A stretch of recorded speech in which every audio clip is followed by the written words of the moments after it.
All right, welcome back, Bear Down. Welcome to your weekend, and things are going to start rolling really soon, guys. I am super pumped to have my first guest on the show, Robert Schramm. I'm going to introduce him, bring him in just a minute. But guys, he's a fan, just like you and me, and that's what I wanted for my very first guest. As you guys know, I started this channel in December, not that long ago. And I did it because I am a super fan. I'm just like you. You guys are just like me. We're just like Robert Schramm. We're just like Swifty and all the other guys out there who have started these things because we're being drowned out by the national media and by the pundits in Chicago mainstream that don't want to talk about the things that we're talking about. And one of the biggest things, and we want to keep sweeping it under the rug, and it's not being talked about, and a really good view that came out from this was this whole thing about Justin Fields and Caleb Williams. And yes, it's dragging on, guys, and it's going to. Well through Pro Day next week on the 20th, well through whenever that first pick gets traded, this thing is going to continue because there's legs and because this is the first overall pick and we've had it 2 years in a row. Well, you guys have seen me on this channel. I've compared the two of them over and over and over again. There's things that are similar, there's things that are different, and I keep saying it, Justin Fields is the varsity version of Caleb Williams. It was brought up on the Windy City Breeze. I don't shy away from it. You just have to take the basis and the reasoning behind that. There's context in everything. And Justin Fields has started in the NFL for 2.5 years, and he's been elite level at different points, and he's shown a lot of the same stuff that Caleb Williams has shown in college, but he's done it at an NFL level, and we know that he can do it at an NFL level. It's just why, and that's why this channel was started. Why? Why hasn't it worked? What will make it work? Is it in him, or is it time to give up and move on? And I've done in-depth analysis about that, and I've shown you guys what my true feelings are. You guys already know. I truly believe there's something special in this kid, and I think Ryan Poles does too. And you're seeing that happen more and more as the media starts to realize it, and they're starting to come around and realize, why haven't the Bears traded him? Why are all these other teams trading for backup quarterbacks and starting quarterbacks, and Justin Fields is still sitting here? What's going on? Is there more to this than we didn't realize? And on Twitter, it's a mess, but they're starting to see it. They're starting to get it. All right, so today I'm going to have special guest Robert Schramm on. And if you want to see his comment, I pinned it. So you'll see it's pinned. I just screenshotted this. I pinned it on the Dante Pettis video that I did, one of the shorter videos, just because I wanted to update people on what had happened. But here's his comment. Adam, hear me out. Poles is working already, knowing what picks he is getting from Washington. The deal is done and just waiting on Caleb's physical. Once that happens, the deal goes through, and Poles has been working on what to do with 1-2. Trade conditions already done before Washington traded Howell. Man, I got thinking about that. And I stewed on it, and I couldn't get over it. And Robert actually reached out to me, and we connected over Twitter, and we were able to chat, and we ended up having such a genuine and good conversation. I decided, let's do this. Let's get you on the show. Let's have you be my first guest, because there's so much to this. The combine has always been known as the medical, as being the main thing that they need to have. And this is from Greg Gabriel. I quoted this before in a different video. He said, the most important event of the combine has always been the medical. That's the main reason the combine came about. It's become a very inexpensive way for a large number of players to get the most thorough medical exams of their life at the same time. So I went looking for Caleb Williams medical pre-combine. This is all I could find. This is off his Twitter or off his Instagram of him working out before the combine, doing his workout. And I'm not trying to slander him. If the man wants to wear a man bra, that's fine with me. He can do whatever he wants to do. He's probably just advertising Catapult. He's trying to get some brand recognition and make some money. But this is all you can find. When you look at combine, his medicals, there's nothing. We all know from the combine that he wasn't willing. Many NFL executives, this is just screenshots from online. He wasn't willing. He wants to dictate this thing. He wants it to be his show. There's red flags from that. There's not red flags. People are going to justify it one way or the other. Is it one way? Is it the other? Does it really matter? Well, when you're the 1-1, when you're the first overall pick, it matters. And everything you do sets a precedence. And that does matter to some teams. And I really think Ryan Poles sees the big picture here, and I've posted a few things about the military mentality of Justin Fields. Head down, go to work, and we all know he went on vacation at the perfect time. Well, was that just ironic? If you're going to be traded to another team, do you really get on a jet and go over to Italy and to Europe and go vacation? This time last year, Justin Fields was working his ass off, and he was trying to improve. Now, do I think he's not doing that this year? Yeah, if there was ever a year he needed to, he needs to continue to prove himself. And that's his mentality and his mindset, and I think he is. But what I really think happened, Ryan Poles, it's well known that Ryan Poles brought Justin Fields into the war room last year and got his input and talked to him and let him know what was going on in the draft. That was well known. That's documented. Well, why would Ryan Poles not keep him in the loop and do right by Justin? Now, the media spins that and says, if, and they run away with it, and they leave that if part out. Doing right by Justin means they're going to trade him to another team, and they're going to do it before all these other things happen, before time frame A, B, C, and D. Well, that was 3 weeks ago, and that was 2 weeks ago, and that was 1 week ago, and that was a day ago, and that was yesterday, and now all the teams have made these trades, and Justin Fields is still a Chicago Bear. He's still listed on that depth chart as QB1. So what's going on? All right, I'm going to bring Robert in here. Robert, so excited to have you on. All right, guys, I'm joined now by Robert Schramm, who made a comment on one of the videos we had recently, and I absolutely I got stuck with it. I got stuck with the idea because I've had thoughts before about how, yeah, there's some more to this medical stuff, and obviously the Bears want to see Caleb Williams medical, and then I thought, other teams that draft him are going to want to too, and the Commanders are going to want to see that, and then Robert posted, and I'm going to put that up here. I'll put it up in the video. Robert posted this, and I had to go back and pin it, and then I took care of my little girl, and then I came back and I had to merit it. And he's exactly right. And in my opinion, we all have an opinion. None of us know. We've already been saying this over and over and over again. None of us know. We don't know. But this is the most logical thing I've heard. So I'm going to turn it over to you, Robert. Give us the basis of where this came from. And I'm gonna put the quote up there in a minute. It won't be in front of you or I, but you know what you said about how 1-1 hasn't been traded yet. Go ahead. Sure. So I've been following everything just like you guys have, and really tired of the arguing going back and forth, and the insistence that Caleb Williams is going to be the pick. The Swifty cap discussion the other day just made me laugh. I don't know if you saw that or not, but that made me laugh because Swifty gave him point after point after point why they might be holding on to Justin, and all Cap did say, all he said was, they're not going to do it. Yeah. They're not going to do it. No arguments. So like you guys, I've been following the evidence. I've just been trying to figure out what have the Bears been doing. I'm not putting any effort into deciding whether Fields is the better quarterback or Caleb is the better quarterback. Ultimately, those decisions are going to be subjective based upon what people think, and what I think doesn't really matter. Right. So what I needed to do and what you need to do is just identify what are the Bears doing, what makes sense. So let's get to it. The Bears went into, well, the first thing that they did was they had to make a decision about their coaches. So they get together, they meet, they decide what they're going to do, and they have to decide, is Justin the problem? Is Getsy the problem? Are they both the problem? Or are neither the problem? Let's run it back. Obviously, there was a problem, so they weren't going to run it back with both of them. But they chose Justin over Getsy. They immediately got rid of Getsy, and that wouldn't have happened if they thought Justin was the problem. Or if they were going to pick up Caleb and they got rid of Getsy, what would be the logical hire? Well, of course, Kingsbury. Yeah. Right. And they didn't do that either. So if you're trying to follow the thread from the idea that they want Caleb, it starts to get a little bit confusing right now. Okay, so they got rid of Getsy, so that means they're not thinking Justin was necessarily the problem, and then they don't pick up Kingsbury.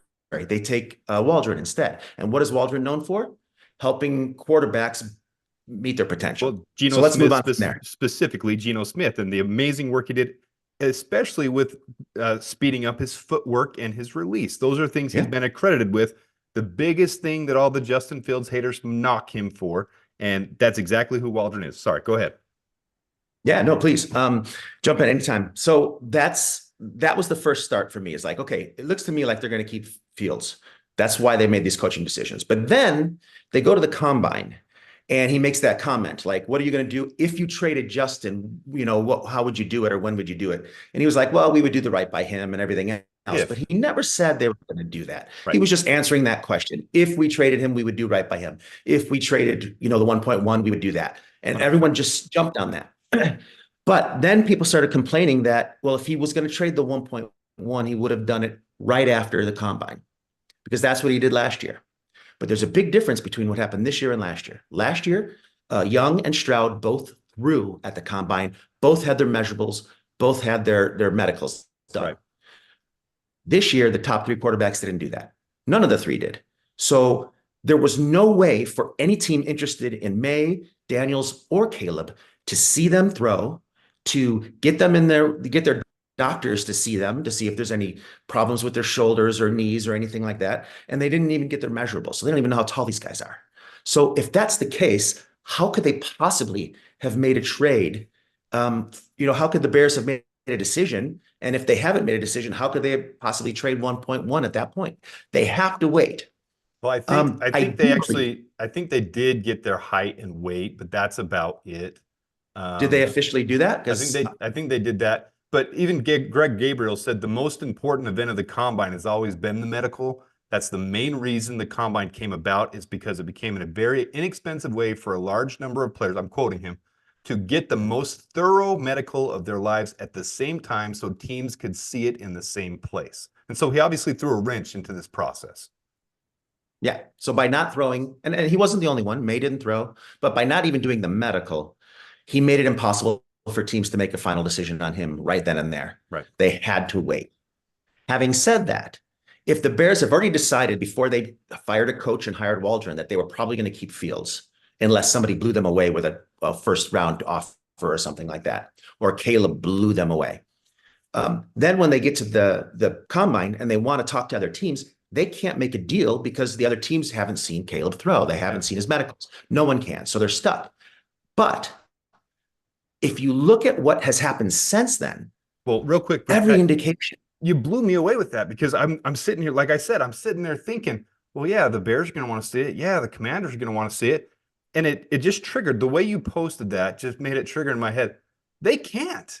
The Commanders cannot give up a haul. They won't. They can't give up first, second, third round, and a future first until they know. And some people might think that medical thing is a minor thing, but you even saw at the combine. I don't have them on top of my head. The players who didn't end up participating because they had hairline fractures, they don't even know that they have some of these issues. And then all of a sudden they find out because this is such a thorough medical examination that they have an issue, and then they had to sit out. This is a big deal. These medicals are huge. All right, so everyone agrees. Everyone agrees the Bears aren't going to take him without looking at it. They didn't take Fields without looking at it. Nobody's going to take a superstar quarterback without looking at his medicals first. So why would the Commanders give up 2 firsts and a second and a third? Makes no sense. They're not going to do it. Yeah. At least not yet. But I do believe that they do want him. Mm-hmm. And there's lots of evidence that says that they want him. Yeah. You got the new owner. He wants to make a splash. Magic Johnson comes in and says, we want Caleb. Caleb's an LA guy. He's from Washington originally. He lived there. All of that points to him being a good fit for Washington. Yeah. Kingsbury especially. I mean, people have connected that one. Oh. That's the biggest one. Cliff Kingsbury leaving a team he'd already committed to, the Raiders, and going to Washington. I mean, there's no bigger tea leaves that people can read than that one right there. That's huge. I guarantee you. He went to Washington because Washington told him they were going to get Caleb. Yeah. That's why he went to Washington. That was what made him change. And so how did Washington know that they were going to get Caleb? They know they're going to get Caleb because Holes made them an offer. He said, look, this is what it's going to take to get him. If you want 1.1, you're going to need to give me, and I'm just guessing here, but he's going to start high. You're going to have to give me your 1.2. You're going to have to give me both of those twos that you have, ours and yours. And you're going to have to give me next year's one. You give me all of that for starters, and Caleb will be yours. 1.1 is yours. And they said, I want it. I'm in. And he said, great. Then the deal is done. And they said, but we're not doing the deal. We can't announce the deal. We have to see him we have to see him throw. We have to see his medicals first. Yeah. No problem. Everyone stays quiet. No one says a word about it. And as soon as the medicals go through, that trade is going to happen. Okay, so the Bears are working from the idea that they have this trade already in the box. Washington is working from the idea that this trade is already in the box. It's already done. So what do? The Bears, they don't trade Justin Fields, not because his market is magically dropping to below what? Jacoby Brissett? You make too much sense. Who else? how could it possibly have dropped from possibly a 2, maybe a 3 to not even a 6 Yeah. that they got for, And it doesn't meanwhile, make any sense. the media is spinning their narratives, trying to make sense because it doesn't fit with their poster boy, new shiny toy. He's won one. He has to go to the Bears. It has to work that way. And so that it doesn't fit. So then they keep spinning, and you see every narrative change every Oh, step along the way, and they can't make sense of it. they can't. They're confused. The only thing they can't do is go back on their premise. The premise is why they can't make any sense. If the premise is you're going to take Caleb Williams, then nothing the Bears have done, nothing Washington has done has made any sense. If your premise is the Bears are going to keep Justin Fields, everything makes absolute perfect sense. The coaches, the trade, all of this, the combine, why they're all of that. Why did Washington then turn around and trade Howell if they don't know who their quarterback's going to be? Right. Have they just suddenly decided Daniels is good enough or May is good enough? No, they still want to get Caleb. They're hoping that the Bears are going to, it's not like they're hoping that the Bears are that they just agreed that the Bears aren't going to give him to them. They have to know that they've already got him. People will excuse it and they'll say, well, they must think that Caleb or Daniels or May are all better than Sam Howell. So that's why they're trading Sam Howell away. But all the other calculated moves they're making, they're building their draft capital and they're going in free agency spending like they're doing this in a perfect way, all to make sense to bring in the golden boy that they want to have. They're already articulating this thing to the max. Yeah, it doesn't make any sense that they're not doing all of this for Daniels. They're doing this for Caleb, and it makes sense because Caleb is the generational talent. And the Bears, if they were ready to go next year with a full squad, they would have taken Caleb because he's potentially going to be a better choice than Justin, just because of where he is and what we haven't seen Justin be able to do yet. However, they're not a full squad. And you've been the best about pointing this out. You and Swifty have been the best about pointing this out. They have lots of holes still to fill. And they've traded away their 5 for Bates. They traded away their 4 for Keenan Allen. Both really nice moves. If you think you're going to get other draft picks, and they already know what other draft picks they're going to get because they've already got the deal worked out with Washington. They already have the 1.2, the 2 point whatever, the 2 point whatever, and next year's 1. And they also, in the amount of time that we've all been watching the talking heads yell through their echo chamber, the Bears have been behind the scenes working a deal between New England, New York Giants, or Minnesota, trying to put in those 3 teams against each other. You hear things about the Raiders too. So I'm not discounting the Raiders could want to jump up there too. It's not quite as loud as Minnesota. Tonight, Minnesota's been the loudest. And you've heard a few rumblings. I think, and tell me your opinion. I think if they do trade back with New England, I've said this a couple times, I think that's a move where they're definitely taking Marvin Harrison Jr. And they still need to see him too, because he ducked out of the combine early too. And that's the same day, just so everyone knows. On the 20th, that's Caleb Williams. That's Ohio State. That's going to be interesting to see which coaches go to which pro day for those. It's going to be interesting.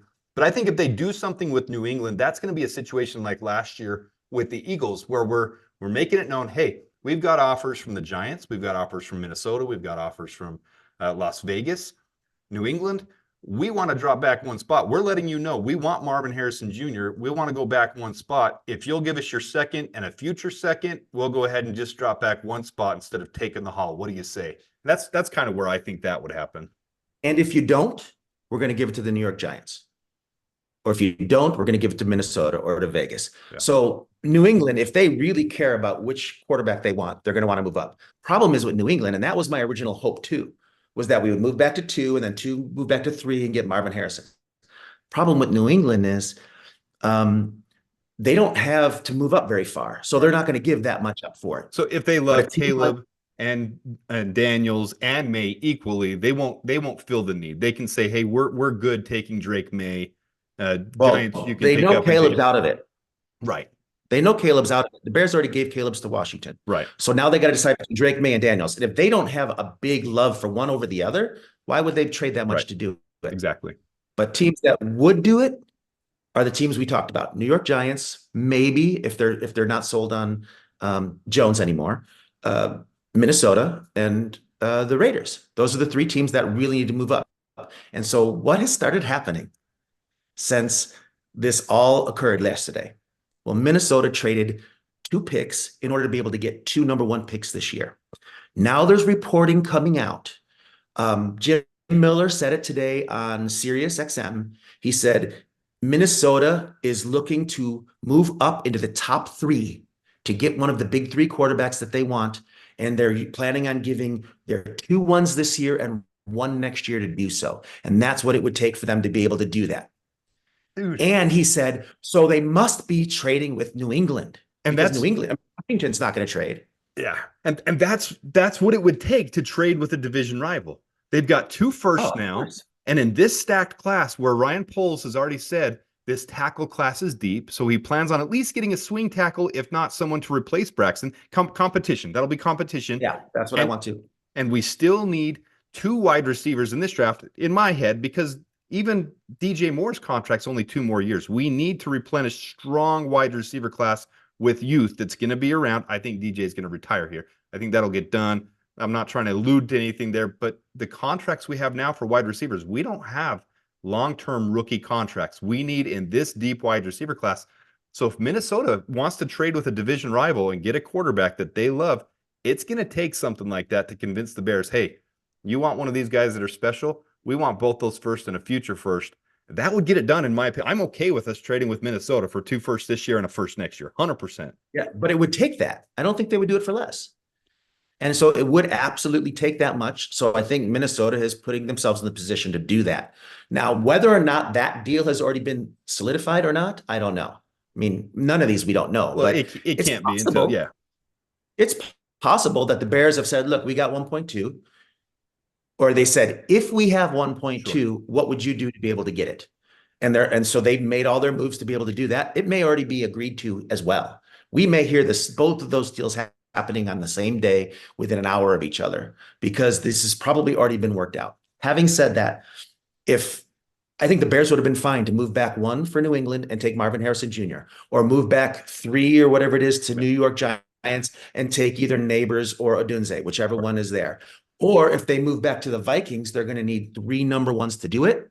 Now they're going to end up with 1.9, 111, 123 this year, which will allow them to take 2 wide receivers and a tackle, or a wide receiver, a tackle, and a center, or whatever the heck. Yeah. Or trade 2 of those back up again, or trade a 3rd rounder with one of those to move up and get whoever they want. And fans might be like panicking because we've focused so much on the big 3, but I'm telling you right now, there's a really special big wide receiver that's quick, that's being overlooked by a lot of Bears fans, not nationally, because other teams are targeting. Number 4, Brian Thomas Jr. is really special. And if we end up falling back that far and we get Brian Thomas Jr. to learn behind Keenan Allen and DJ Moore, it's not the worst scenario in the world to have 3 first-round picks, to get Brian Thomas Jr., to get, say, Jared Verse as an edge, Powers, and to get Jackson Powers Johnson, or a different edge later, Chop Robinson, and get Jackson Powers. I mean, 3 first-round picks this year. Ryan Poles would come out of this looking like a genius. And I think, like you said, it's already in the works. I'm really convinced that you're really onto this, man. I know this all could just be completely in my head. This whole world could be in my head right now, but I'm telling you, this makes too much sense to not be possible. And if there was ever a year where you could trade the 2nd pick overall before the draft, because those usually happen on draft day, but if there was ever a time that could happen, that could be this year, where teams know, well, Washington traded up, they're definitely taking Caleb Williams. Then teams can start planning for the number 2 pick, and it could get traded before the draft. Now, it might not happen. It could happen, like you said, it could happen simultaneously, or it could get stalled out to the draft. It could happen either way. But I think absolutely Ryan Poles isn't sitting idle right now. A lot of people think he is. He's working the phones. He's not just going to these pro days. He's working with these GMs. It's open season right now. It's happening. I mean, Poles has done nothing but prove that he's capable of making people pay for the quality he has. When he has a draft pick, he makes people pay for it. When he has a player, he makes people pay for it. He doesn't overpay for the people he gets.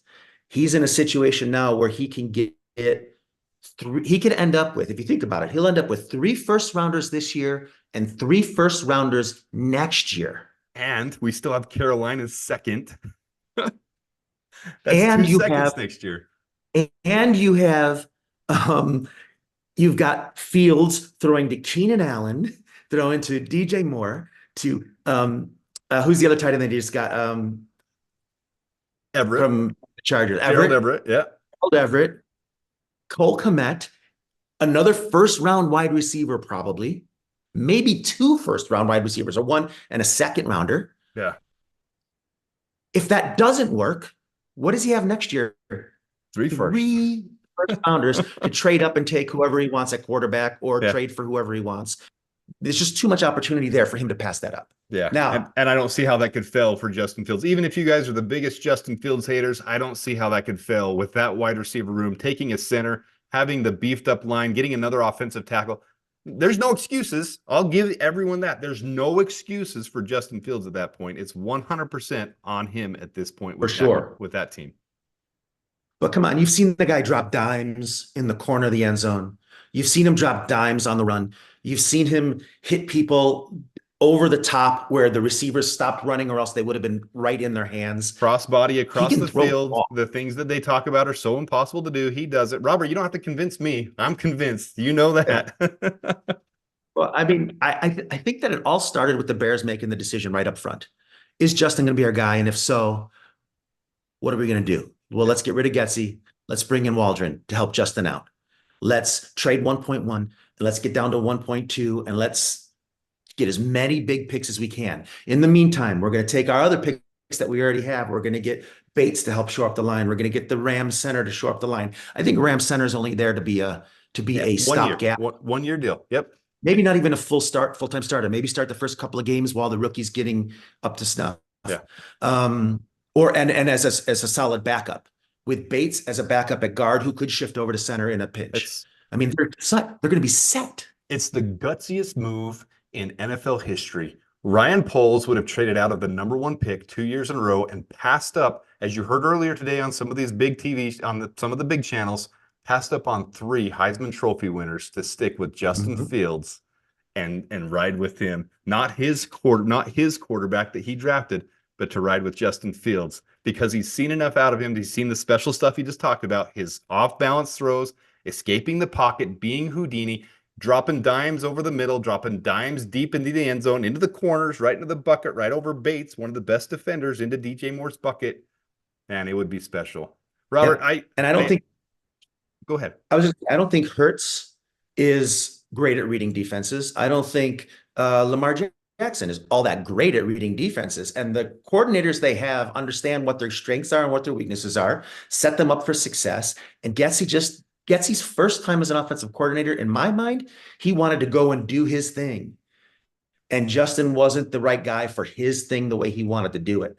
You bring somebody in who knows how to work with a quarterback like Justin, I think you're going to see Justin blossom big time, 100%. Throwing to Keenan Allen and all those other guys we just talked about. And they're going to have 3 first rounders, 2 second rounders this year, and a 3rd rounder all this year. And they'll have 3 first rounders next year if they're able to make this 1.1 trade and 1.2 down to 111 with Vikings. Yeah. If they make both of those trades, like it looks like to me, like they are setting up, it would be an all-time haul. It would be an all-time coup.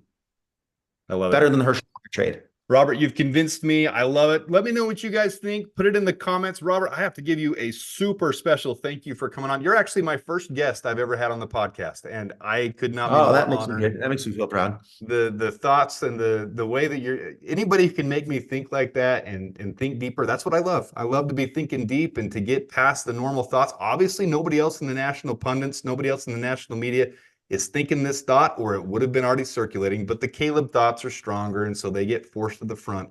But this is absolutely 100% possible that the medicals haven't been done, so they can't trade the pick yet, but it's already done, and it's already in the works. It makes too much sense why Justin Fields hasn't been traded, and they keep backpedaling, and they don't understand it. Thank you so much. And it makes too much sense why Howell was traded. It makes too much sense why they traded their 4th pick and their 5th pick. They wouldn't do that if that was all the picks they had left. So You're right. I mean, it absolutely makes too much sense. And I just want to say before I go, you can do your thing, but Adam, you and Swifty have been like a boat in a sea of nightmarish flooding out there. It's like everything that we see from the national media, from the Chicago sports media, is just so myopic and so one-sided that it's hysterical to watch it go day in and day out. As things get further and further from reality, they have to twist more and more things to make it seem like their premise is still good. When are they going to realize that? I think maybe some of them are starting. They're starting to. You see it. I think they're starting to say, well, okay, and if it is Justin, but it's just going to be so much fun to be a Chicago fan and in Chicago and watching these guys backpedal. I'm going to love it, and I'm going to send everyone to you and your boy Swifty, because I think you two guys are two of the smartest guys out there. I just wish you guys had a bigger platform. You're getting there. Hopefully you will. Appreciate you saying that. Seriously, Robert, thank you so much for coming on. And everybody, thanks for tuning in. Till next time, bear down. Bear down.